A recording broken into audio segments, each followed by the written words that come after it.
নমস্কার বন্ধুরা, welcome back to my channel. শুরু করছি একটি ভিডিও টাইটেল থাম্বনেল দেখে বুঝতেই পেরেছেন ভিডিওতে কথা বলবো অবশ্যই স্যান্ডি ম্যান্ডিকে নিয়ে। হ্যাঁ, ভিডিওটা খুব একটা বেশি বড় করব না, কারণ সত্যি কথা বলতে কি স্যান্ডি ম্যান্ডিকে নিয়ে ভিডিও করলে আমার ভিডিওতে ভিউজ বেশি আসে না, ঠিক আছে?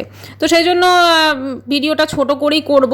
যেটুকু কথা বলার আছে ভিডিওটা করতাম না, কিন্তু মনে হলো না ভিডিওটা করি, কারণ যখন ওয়াইটিতে কাজ করছি আশপাশে যা দেখছি সেই জিনিসটা নিয়েও ভিডিওতে ভিউজ আসুক আর চাই না আসুক কিছু তো বলা যেতেই পারে, ঠিক আছে?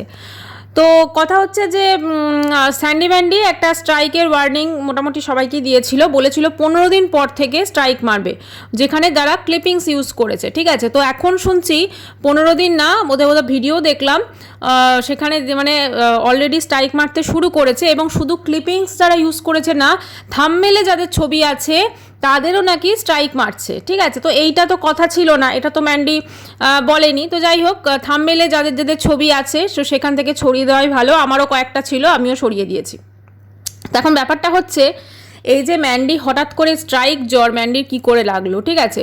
প্রথম কথা আমাদেরকে বলা হলো যে ও বাচ্চার ভালো চায়, মানে ওর মেয়ের ভালো চায়, তো সেই জন্য মানে ওই যে ক্লিপিংসগুলো যেগুলো ওদের চ্যানেলের নাম দিয়ে সার্চ করলেই আসে, যেটা এখনও আসছে আমি দেখলাম, তো সেইটা জন্য কিন্তু ওরা করছে। তো কথা হচ্ছে যে তাহলে তো স্ট্রাইক সেই চ্যানেলগুলোকে মারার দরকার ছিল, তো জানি না তাদেরও হয়তো মেরেছে। তো আমার কথা হচ্ছে যে মানে সব থেকে বেশি আমার মনে হয় ম্যান্ডির যদি কেউ ক্ষতি চায় সেটা তো মানে ম্যান্ডির আপন মানে দিদি বলে বোধহয় না, সোনাদীপ ভাই যাকে বলে আর কি। তো সেই তো সব থেকে বেশি আমার মনে হয় ম্যান্ডির ক্ষতি চায়, এবং ক্ষতিকারক। শুধু ক্ষতি চায় বললে ভুল হবে, ক্ষতিকারক। গতকাল আমি দেখছিলাম একটা জিনিস খুব ওয়াইটিতে ঘুরছে, অনেকেই ভিডিও করেছেন, সেটা হচ্ছে যে মারুর বাড়িতে নাকি থাকাকালীন, আমার না জিনিসটা বলতেও ঘেন্না লাগছে, ঠিক আছে? মানে মারু আর ওর মা নাকি ম্যান্ডির রক্ত পরিষ্কার করেছে, এরকম একটা আমি থাম্বনেলেও দেখলাম ওর সোনাদীপ ভাইয়ের, ঠিক আছে? আমি অবাক হয়ে যাই, যারা এই ধরনের টাইটেল দিচ্ছে, থাম্বনেল দিচ্ছে, সেই চ্যানেলগুলোর বিরুদ্ধে কোনো ব্যবস্থা নিচ্ছে না, উল্টে তাদেরকে মানে বাড়িতে ডেকে লাল লাল খাসির ঝোল খাওয়াচ্ছে। কিন্তু যারা ধরুন ওদের নিয়ে হয়তো সেরকমভাবে ভিডিও করে না বা করে হয়তো, কিন্তু অতটা ক্ষতিকারক নয়। যেমন প্রত্যেকেই দেখুন এখানে ভিউজের জন্য ভিডিও করছে, এখন ভিউজ ধরুন সেই হিসেবে ভিডিও করছে, মানে ভিউজের ওপর ম্যাটার আছে, আর কিন্তু কোনো রকম কোনো কিছু ব্যাপার নেই, তাহলে ক্ষতিকারকও নয়।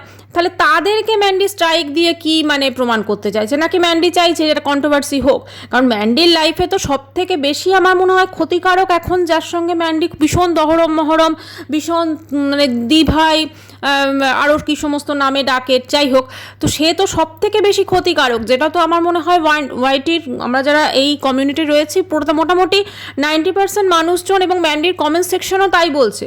তো একজন দেখলাম কমেন্টস করেছে যে তাহলে তোমার তো ওকেও স্ট্রাইক দেওয়া উচিত, ঠিক আছে, মানে ওনার নাম করে আর কি।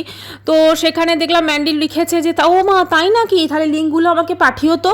মানে ভীষণই চালাক। আমার তো মনে হয় যে এই জিনিসটাও করছে মানে এটা শুধুমাত্র কন্ট্রোভার্সি আরও নতুনভাবে ক্রিয়েট করার জন্য, যেহেতু এখন ওকে নিয়ে সত্যি কথা কন্ট্রোভার্সি কিছু হয় না, কারণ ও যে কাণ্ডটি করেছিল সেটা তো হয়েই গেছে মোটামুটি 2-3 বছর। তো তারপর থেকে আর মানুষজন সেটা নিয়ে অতটা আর ওকে নিয়ে আলোচনা করে না, কারণ আশপাশে এখন অনেক কিছু আলোচনা করা চলছে, মানুষজন সেগুলো নিয়ে আলোচনা করছে। তো এখন ওর কন্ট্রোভার্সি চাইছে, সেই জন্যই কিন্তু হঠাৎ করে মনে হলো। আর একটা জিনিস আমি ম্যান্ডির ভিডিওটা দেখলাম, আমার ভারী অদ্ভুত লাগলো। ওয়াইটি নাকি ওদেরকে মেল করে জানিয়েছে যে এই চ্যানেলগুলো তোমাদের এই ক্লিপিংসগুলো ইউজ করেছে। মানে আমি ভাবছি, হ্যাঁ, ইউটিউবেরও টাইম জ্ঞান ভাবুন। মানে ম্যান্ডির যখন মনের মানে খবর ইউটিউব রেখে দিচ্ছে, মানে ঠিক ম্যান্ডি ভাবলো এই টাইমে আমি এই ভিডিও মানে এগুলোকে স্ট্রাইক দেবো, এবং ইউটিউবও জানিয়ে দিল। হ্যাঁ, মানে সত্যি এরকম যদি ইউটিউব মনের খবর রাখে আমাদের, তাহলে তো বিশাল ব্যাপার, বলুন? মানে আমাদের মন মতো ইউটিউব কাজ করবে, একদম বিশাল ব্যাপার। তো এখন আসল কথা হচ্ছে ম্যান্ডি দেখলাম তার চ্যানেলে আমিও আগের দিন বলেছিলাম ওই ডিভোর্স সংক্রান্ত যে ভিডিওটা ছিল ওটা দেখলাম নেই, ডিলিট করেছে হয়তো, ওটা ডিলিট করেছে, খুব ভালো করেছে, কারণ ওই ধরনের ভিডিওগুলো থাকলে আমার মনে হয় ওর মেয়ে যদি ভবিষ্যতে দেখতো কষ্ট পেতো। এখন ব্যাপারটা হচ্ছে একজন দেখলাম লিখেছে তুমি এক কাজ করো, তুমি ওয়াইটি ছেড়ে দাও, তাহলে তোমার মেয়েরকে তুমি যেমন চাইছো মানুষ করতে পারবে। একদমই তাই, মানে ম্যান্ডি যে কাজটা করেছে, তারপরে ধরুন ম্যান্ডি যতদিন ওয়াইটিতে থাকবে ওকে নিয়ে কিন্তু কেউ হয়তো ক্লিপিংস ইউজ করলো না, কেউ কোনো কিছু করলো না, কিন্তু ম্যান্ডি যে পরকীয়া করেছে এই জিনিসটা নিয়ে কিন্তু মানে আলোচনা হবেই। কারণ দেখুন ওয়াইটির ইতিহাসে মানে পরকীয়াকে এই বেঙ্গলি কমিউনিটির ইন্ট্রোডিউস করেছিল কে? ম্যান্ডি, আবার কে? তো সেইটা তো প্রত্যেকে মনে রাখবে, এবং সেটা নিয়ে তো মানে হয় না যে একটা প্রথম যদি কেউ কোনো কিছু কাজ করে, টিনু ধরুন তারপরে এসেছে, কিন্তু ম্যান্ডি তো ফার্স্ট পজিশনে ছিল, তাহলে ম্যান্ডিকে নিয়ে তো সেক্ষেত্রে আলোচনা হবে এবং অনেক মানুষ আলোচনা করবে। তো ম্যান্ডির মেয়ে যত বড় হবে, এখন যে ম্যান্ডিকে সেটা তো ম্যান্ডির মেয়ে অবশ্যই জানে, তো সেক্ষেত্রে তো সে তো এই জিনিসটাকে শুনবে, শুনতে শুনতে বড় হবে। কিন্তু ম্যান্ডি যদি ওয়াইটি না করে তাহলে কিন্তু এই জিনিসগুলো বড় হবে না। কিন্তু ম্যান্ডি যদি ওয়াইটি না করে তাহলে ম্যান্ডি করবে কি? কারণ ধরুন আজকে ওয়াইটি ছিল বলেই তো আজকে ওদের যে ধরুন সমস্ত কিছু ঠাঁট বাট সব কিছু, তাই না? মানে ওয়াইটি ছিল না হলে তো ওদের পক্ষে আমার যেটা মনে হয় অন্য কিছু করাই অসম্ভব। আর ধরুন আমি যদি স্যান্ডির কথাও ধরি, স্যান্ডিকে তো আমরা দেখেছি স্যান্ডি মোটামুটি ঘরে থাকতেই বেশি ভালোবাসে, এবং যেহেতু কোথাও না কোথাও হয় না, প্রত্যেকটা মানুষ তো আর কর্মঠ হয় না, অতটাও কর্মঠ নয়, ও নিজের মানে শরীর স্বাস্থ্য সুগার এগুলো নিয়ে চিন্তা বেশি করে, যদিও না করার মানে অতটা করার কিছু নেই, তো সেগুলো বেশি করে। তো ওর তো জানে যে হ্যাঁ ঠিক আছে ম্যান্ডি হচ্ছে আমার, মানে আমরা যেমন টিনুকে বলি সোনার ডিম পাড়া হাঁস, ওর কাছে ম্যান্ডিও তাই। এই যে ম্যান্ডি এত কিছু করার পর ম্যান্ডিকে ধরুন মেনে নিয়েছে, তার কিন্তু ওয়ান অ্যান্ড অনলি রিজন হচ্ছে ম্যান্ডির টাকা, এটা তো অবশ্যই মানতে হবে, তাই না? ধরুন ওয়াইটিতে ম্যান্ডি কী কী গুল খিলিয়েছে, ম্যান্ডিকে ধরুন আমরা যখনই ফার্স্টে যদি চোখ বন্ধ করে আজকে ম্যান্ডির নামটা নিই বা ম্যান্ডির মুখটা মনে পড়ে, তাহলে সঙ্গে সঙ্গে দেখবেন আমাদের মনে পড়ে ম্যান্ডির পরকীয়া করা, ম্যান্ডি তার বাবা মাকে নিয়ে কী কী বলেছিল, সমস্ত কিছু কিন্তু আমাদের মনে পড়ে। তো এইগুলো তো মানুষেরা, ওরা অবশ্য বললো যে মন থেকে তো আমরা করতে পারবো না, কিন্তু আমরা চেষ্টা করছি এই ধরনের ভিডিও, এই ধরনের কিছু যাতে না থাকে। তো আমার কথা হচ্ছে তাহলে ভিডিওগুলো যদি না থাকে সে ঠিক আছে, তাদেরকে না হয় স্ট্রাইক মারলো, ভিডিওগুলো থাকলো না। কিন্তু আমি শুনছি যারা নাকি থাম্বনেলে দিয়েছিল, সেই থাম্বনেলকেও নাকি মানে আমি একজনের কাছ থেকে শুনলাম, একজন সহ ক্রিয়েটার ভিডিও করেছেন, থাম্বনেলেও নাকি মানে স্ট্রাইক মারছে। তাহলে তো ভাই বিশাল মুশকিল, তাহলে তো কথার সঙ্গে কথার মিল থাকলো না, তাই না? তো আমার কথা হচ্ছে যে এইগুলো না করে বরং একটা সব থেকে ভালো কাজ করতে পারে ম্যান্ডি, যে যদি ম্যান্ডি চায় যে ওয়াইটিতে মানে ওর মেয়েরকে ভালো মানুষ করতে বা ও মেয়ের কানে এই কথাগুলো না তুলতে, তাহলে ওয়াইটি ছাড়াও ম্যান্ডি আরও অন্য কিছু করার কথা ভাবতে পারে। কারণ তাহলে কি হবে, অন্তত এই জিনিসটা থাকবে না। কারণ ওয়াইটি মানে যতদিন থাকবে ম্যান্ডির এই কর্মঠ মানে এই কর্ম আর কি, যে ব্যাপারটা ম্যান্ডির যে কুকীর্তি যেটা, সেটা কিন্তু অবশ্যই থাকবে। আচ্ছা, আজকে আরেকটা জিনিস আমি ভারী অবাক লাগলো, ম্যান্ডি বলছে যে ও স্যান্ডির কথা শুনে সমস্ত কিছু চলে, মানে করে, স্যান্ডিকে ভীষণ প্রায়োরিটি দেয়, স্যান্ডির কথা মেনে চলে। তাহলে আমি ভাবছি ম্যান্ডি যখন এই করেছিল এই যে মানে কাজটা আর কি, তখনও কি স্যান্ডির কথা মনে পড়েছিল বা স্যান্ডির পারমিশন নিয়েছিল, বা মানে তখন কি স্যান্ডির কথা একবারও ভাবেনি? এটাই আমার অবাক লাগছে। ঠিক আছে, যাই হোক, হতেই পারে তখন হয়তো হয়ে গেছে, তবে এই জিনিসটা তো একদিনে হয়নি, এটা অনেক দিন টাইম লেগেছে হতে, অনেক প্ল্যানিং করে হয়েছে, অনেক কিছু করে হয়েছে। ঠিক আছে, এখন সেটা ওর একান্ত পার্সোনাল ম্যাটার, কিন্তু এই জিনিসগুলোকে কিন্তু ওরাই ওয়াইটিতে এনেছে। মানে আমার খুব মনে পড়ে যাচ্ছে, দেখুন ভিডিও নেই কিছু নেই তবু কিন্তু মনে পড়ে যাচ্ছে, ঠিক এইরকম আমার যেমন মনে পড়ছে এরকম কিন্তু প্রত্যেকটা মানুষের মনে পড়বে, তাই না? মনে পড়ে যাচ্ছে ওই একদিন স্যান্ডি ম্যান্ডির ঝগড়া হচ্ছিল, তো সেখানে বারবার করে স্যান্ডি লাইভে আসছে আর ভিডিও করছে, বলো বলো তুমি কি বললে, বলো তুমি ক্যামেরার সামনে বলো। ঠিক আছে, তারপর স্যান্ডি ক্যামেরার সামনে এই জানো এইরকম আমার এই মুখের সঙ্গে প্রেম করতো, এই যে কথাগুলো ধরুন ওরা যে বলেছে, বলে যদিও ভিডিও ওরা প্রাইভেট করে দিয়েছে, কিন্তু এগুলো তো সঙ্গে সঙ্গে ওরা ওয়াইটিতে জানিয়েছে, এবং ওই ভিডিওর ভিউজ কি হয়েছিল, এবং দেখুন ওয়াইটিতে জানিয়েছে শুধু না, মনিটাইজেশন অন করে জানিয়েছে, মনিটাইজেশন কিন্তু অন ছিল। মানে ধরুন আমি এরকম কোথাও শুনিনি যে শশা পাউরুটি দিয়ে ব্রেকফাস্ট করে খেয়ে দে হাজব্যান্ডকে নিয়ে, তারপরে বলে আজ আমাদের ডিভোর্স, ওই টাইটেলটা যেটা দিয়েছিল, এবং সেখানে ধরুন মনিটাইজেশন অন, এবং ভিডিওটার কিন্তু অনেক ভিউজ হয়েছিল।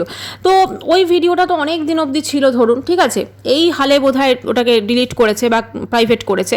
তো আমার কথা হচ্ছে সেই সময়ে ম্যান্ডির লাইফে যাই ঘটে থাক না কেন, ও কিন্তু প্রত্যেকটা দিন ভিডিও দিয়েছে, এবং প্রত্যেকটা দিন কিন্তু মনিটাইজেশন অন করেই ভিডিও দিয়েছে। ঠিক আছে, মানে বলা যেতে পারে জীবনের এই ব্যাপারটা, এবং সত্যি কথা বলতে কি তখন আমিও একটা সময় ভেবেছিলাম যে এরা বোধহয় নাটক করছে, কি জানি আজও আমার মনে হয় ওটা বোধহয় নাটক হলেও হতে পারে, এরা বোধহয় নাটক করছে কোথাও না কোথাও। এবং শুধু তাই নয়, ম্যান্ডি কিন্তু রীতিমতো কন্ট্রোভার্সি ক্রিয়েটারদের মানে একে অপরের বিরুদ্ধে এরা কিন্তু বেশ কিছু কন্ট্রোভার্সি ক্রিয়েটারদের দিয়ে কিন্তু ভিডিও করেছে পার্সোনালি যোগাযোগ করে।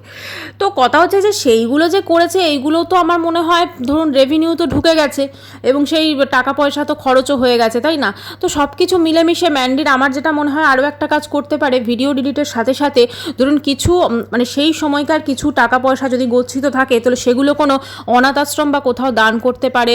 কারণ আমার যেটা মনে হয় তাহলে বোধহয় ওর যে একটা মনের ব্যাপার আছে না, সেটা অনেকটা মিটে যাবে যে চলো আমি আমার খারাপ জিনিসটাকে একদম পুরো মানে আমি আর করিনি। তো এটাই বলার যে অবশ্যই প্রত্যেকে ভালো থাকুক, প্রত্যেকে ভালো থাকার জন্যই আমরা প্রত্যেকে বাঁচি, ঠিক আছে? কিন্তু কারুর ক্ষতি মানে বিনা মানে এইগুলো ধরুন এই যে স্ট্রাইকগুলো দিচ্ছে যে কোনো থাম্বনেলে ছবি, যেটা তো মাইন্ডি বলেও নি হয়তো যে থাম্বনেলে ছবি ইউজ করলে আমি তাকে স্ট্রাইক মারবো, আমি জানি না, আমি শুনলাম যদি এটা সত্যি হয়ে থাকে, ঠিক আছে? তো এক্ষেত্রে এগুলো না করে ম্যান্ডি কিন্তু অবশ্যই একবার তার সোনাদীপ ভাইয়ের কথা ভাবতে পারে। কারণ আমার মনে হয় সব থেকে ভয়ঙ্কর জিনিস কিন্তু সে কিন্তু একের পর এক মানে মানে ম্যান্ডি তাকে দিভাই মনে করে যে কথাগুলো বলেছিল সমস্ত কিন্তু মার্কেটে এনেছে এবং এখনও অবধি সে কিন্তু ম্যান্ডির অনেক লুকোনো কথা মানে বাইরে আনছে। নাকি এগুলো ম্যান্ডি জানে, নাকি এগুলো কোনো প্রি প্ল্যান হচ্ছে, এগুলো কোনো নতুন করে কন্ট্রোভার্সি ক্রিয়েট করার চেষ্টা হচ্ছে, কি জানি। আসলে পার্সোনালি তো সব যোগাযোগ আছে, হয়তো প্ল্যানিং করেই সব ভিডিও হয়, তাই না? তো যাই হোক বন্ধুরা, সত্যি কথা বলতে কি ম্যান্ডিকে নিয়ে আমার এর থেকে বেশি আর কিছু বলার নেই। আর সত্যি কথা ম্যান্ডিকে নিয়ে ভিডিও করলে আমার ভিউজও আসে না, এটাই হচ্ছে মেন কথা, বুঝলেন তো? ধরুন একটা ভিডিও যেরকমভাবেই করি সেই ভিডিওটা করা তাকে সমস্ত কিছু করে যদি ভিউজ না আসে সত্যি কথা ভালো লাগে না। তো যাই হোক, ম্যান্ডিকে নিয়ে ভিডিওটা এখানেই শেষ করলাম। আশা করি ম্যান্ডি মানে সমস্ত কিছু মানে এই জিনিসটা ভাববে, মানে যাকে ডেকে খাসির ঝোল খাওয়াচ্ছে সে যে কত বড় ক্ষতিকারক, হ্যাঁ সেটা তো আমরা প্রত্যেকে দেখতেই পাচ্ছি মোটামুটি। তো আমার মনে হয় ম্যান্ডি সব থেকে উচিত তার বিরুদ্ধে ব্যবস্থা নেওয়া। যাই হোক, ভিডিওটি শেষ করছি, বাই।